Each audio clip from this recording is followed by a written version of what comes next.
విట్నెస్లు మార్చలేరు కదా. కానీ ప్రభుత్వం చెప్తుంది ఏంటంటే ఉమ్, చూడండి వాళ్ళందరూ జైలుకి వెళ్ళడానికి జగన్మోహన్ రెడ్డి కారణం, వాళ్ళందరినీ అనవసరంగా జైలుకి పంపించేశాడు ఆయన. జైలుకి అతంగా పంపింది మీరు కదా పంపారు. కానీ ఆయన హయాంలో తప్పులు చేయడం వల్ల ఇప్పుడు వాళ్ళు ఏ జైలుకి తప్పు మీరు ఇప్పటి వరకు వెలికి తీశారు? ఉమ్. ఒక 1.5 years అయింది కదా. ఉమ్. వీళ్ళు చేసిన తప్పులు ఏంటి, మీరు వెలికి తీసింది ఏంటి, మీ దగ్గర ఏం సాక్ష్యం ఉంది, దేన్ని ప్రూవ్ చేశారు? ఉమ్. ప్రూవ్ చేసి ఒక ఆఫీసర్కి మీరు శిక్ష వేయించలేకపోయారు కదా. జత్వానీ కేసు చెప్తున్నారు. జత్వానీ కేసులో నాకు తెలిసి 65 మంది ఆఫీసర్లు సస్పెండ్. ఓకే, ఒకవేళ అక్కడ అధికార దుర్వినియోగం చేశారు వీళ్ళు అని మీకు అనిపించుంటే ఉమ్. మరి అది ప్రూవ్ చేయండి కోర్టులో. ఉమ్. కోర్టు శిక్షిస్తుంది కదా, చార్జ్షీట్ ఫైల్ చేసి కోర్టు ముందు పెట్టి ఇస్తుంది కదా. ఉమ్. బట్ మీరు ఎందుకు వాళ్ళని జైల్లో పెడుతున్నారు? అది నా ఫండమెంటల్ క్వశ్చన్. ఇప్పుడు until they are found guilty, వాళ్ళు ఏం తప్పు చేసిన వాళ్ళు కాదు కదా. తప్పు చేశాడనే శిక్ష పడినప్పుడే కదా వాడు కోర్టు చెప్పిన తర్వాత కదా క్రిమినల్ కదా. అప్పటి వరకు ఎందుకు చేయాలి? ఎవరైనా ఆఫీసర్స్ అంటే ఇది ఎంత మొరల్ దెబ్బతింటుంది పనిచేసే ఆఫీసర్స్కి. నేను మీ ద్వారా ఇప్పుడు ఉన్న సర్వీస్లో ఉన్న నా జూనియర్ కొలీగ్స్ అందరికీ ఏం చెప్తున్నానంటే, మీరు పొలిటీషియన్ నమ్మి పనిచేయొద్దు, అతని మెప్పు కోసం అసలు పనిచేయొద్దు. వాళ్ళు వాడుకుంటారు కానీ ఆదుకోరు. 99 పనులు చేశాక 100వ పని చేయకపోతే 99 మర్చిపోయి ఈ 100వ పని చేయలేదని వేధిస్తారు. కాబట్టి మీరు ఏదైనా నిర్ణయాలు తీసుకుని పని చేయాలంటే ప్రజల కోసం చేయండి. ప్రజల సేవలు అందించడానికి ఎంత ఎక్స్టెంట్కైనా వెళ్ళండి. With in the frame of rules మీరు తెగబడి పనిచేయండి, విరగబడి పనిచేయండి, for the sake of people, not for the politician. కానీ ఇప్పుడు మీరు ఎవరైతే కొంతమంది అధికారుల పేరు చెప్పామో వీళ్ళంతా ఆ ఫ్రేమ్ వర్క్ దాటి పనిచేసినట్ట, దాన్ని బయటకు పోయి పనిచేసినట్ట? అదే కదా నేను చెప్తున్నాను. ఇప్పుడు అలా ప్రూవ్ చేయమంటున్నాం కదా. అలా చేయకపోయినప్పటికీ వాళ్ళని అరెస్ట్ చేశారు కదా. ఇప్పుడు ఫ్రేమ్ వర్క్ లో పనిచేస్తే మాత్రం రేపు పొద్దున జగన్మోహన్ రెడ్డి గారు వచ్చిన తర్వాత వీళ్ళంతా చంద్రబాబు దగ్గర బాగా దగ్గరగా ఉన్నారని వాళ్ళు అరెస్ట్ చేయించే ప్రయత్నం చేస్తే నేను అదే అన్నాను. ఇప్పుడు ఏమన్నానంటే, మీరు పొలిటీషియన్ ని మెప్పించడం కోసం పనిచేయొద్దు. అంటే నా క్వశ్చన్, మీరు ఆ సలహా ఇప్పుడు వీళ్ళకి ఇస్తున్నప్పుడు గతంలో ఇప్పుడు సస్పెండ్ అయిన వాళ్ళు, జైలు పాలైన వాళ్ళు పొలిటీషియన్ ని మెప్పించడం కోసం పనిచేస్తుంటారా అని?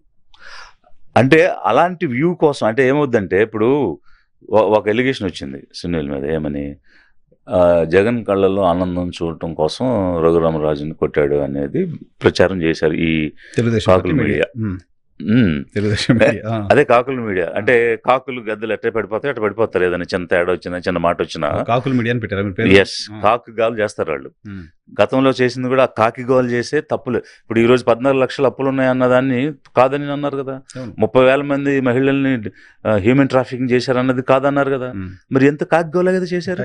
కాకి గోల చేసి అబద్ధాలు నిజాలుగా ప్రచారం చేసి ఒక కాకి గోల చేసి నిజమేమో అనుకునేటట్టుగా చేసి ఓట్లు వేయించుకుని గెలిచారు వాళ్ళు. దట్స్ వై ఇట్స్ కాకుల మీడియా. సో ఎవడన్నా నిజం మాట్లాడితే కాకులు పడినట్టు పడిపోతారు. అది కాబట్టి సో ఈ మీడియా చేసిన ప్రచారం ప్రకారం అది జరిగిందని. ఒకవేళ అది నిజమా అబద్ధమో మనకు తెలియదు. అబద్ధం అయి ఉండాలని నేను కోరుకుంటున్నాను. అలాంటి ఆలోచన కూడా చేయొద్దు మీరు అన్నది నా సూచన. ఎవరి కళల్లో ఆనందం కోసం పనిచేయ అనే అలాంటి అవకాశం కూడా ఇవ్వద్దు మీరు. మీ డ్యూటీ మీరు చేయండి, జనం కోసం చేయండి. కానీ కరెక్టే, మీరు చెప్తుంది కరెక్టే. సరే, ఆ జనం కోసం పనిచేయాలి. కాకి మీడియా చేసిన గోలని ఎండార్స్ చేస్తున్నట్టుగా ప్రవీణ్ ప్రకాష్ గారు బయటకు వచ్చి మాట్లాడారు. ఆయన ఏం మాట్లాడారు? నేను అప్పుడు పొరపాటు చేశాను, క్షమించండి. ఎవరికి? సాయి ప్రసాద్ గారికి, తర్వాత ఏబి వెంకటేశ్వర గారికి క్షమాపణలు చెప్పారు. అంటే అప్పుడు తప్పు చేశాననేది ఇప్పుడు ఆయన కన్ఫెస్ చేస్తున్నారు. అది చూసా నేను, ఆ రోజు అనిపించింది. నిబంధనల ప్రకారం సరిగ్గానే చేశాను, బట్ నైతికంగా తప్పు అంటున్నారు. అలా ఉంటుందా? ఐఏఎస్ ఆఫీసర్లకి నిబంధనలు వేరు, నైతికత వేరు ఉంటుందా? అదే ఒక కొలీగ్ గురించి ఏం కామెంట్ చేస్తామని నేను సైలెంట్ అయిపోయాను. ఇప్పుడు అది ఎలా కామెంట్ చేయాలని చాలా ఉంది. ఫస్ట్ ఆఫ్ ఆల్ దానిలో మెటీరియల్ లేదనుకో ఎందుకు సస్పెండ్ చేయాలి? సస్పెండ్ చేయాల్సిన అవసరం లేనప్పుడు సస్పెండ్ చేయాల్సిన అవసరం లేదని రాయొచ్చు కదా. సో అట్లాంటి అనేక సందర్భాల్లో మేము రాసాము, ఇది కరెక్ట్ కాదు, ఇలా చేయకూడదు అని. అట్లీస్ట్ మన నోటింగ్స్ మనం రాయొచ్చు కదా. పైన నిర్ణయం చేసుకునే వాళ్ళకి డిస్క్రిప్షన్ ఉంది. They can over rule your decision, your notings. So fact నువ్వేం రికమెండ్ చేయొద్దు, అలా నువ్వేం ఫేవర్ కూడా చేయొద్దు. ఫ్యాక్చువల్స్ రాయి, ఫ్యాక్ట్స్ రాయి. మెజారిటీ ఆఫ్ ది టైమ్స్లో ఒకవేళ పైనుంచి ఒత్తిడి వచ్చి చేయాల్సిన పరిస్థితి ఉంటే ఫ్యాక్ట్స్ రాసి ఊరుకుంటారు. So that decision maker decision తీసుకుంటారు. ఓకే, మరి ఆ రోజేమో రాసి ఈ రోజేమో ఇలా మాట్లాడటం, అది ఏ రకంగా నైతికత అవుతుంది? ఇప్పుడు నైతికతలో ప్రకారంగా నాది పొరపాటు అన్నప్పుడు ఇప్పుడు చెప్పటం కూడా నైతికత కాదు కదా. Very true, very true.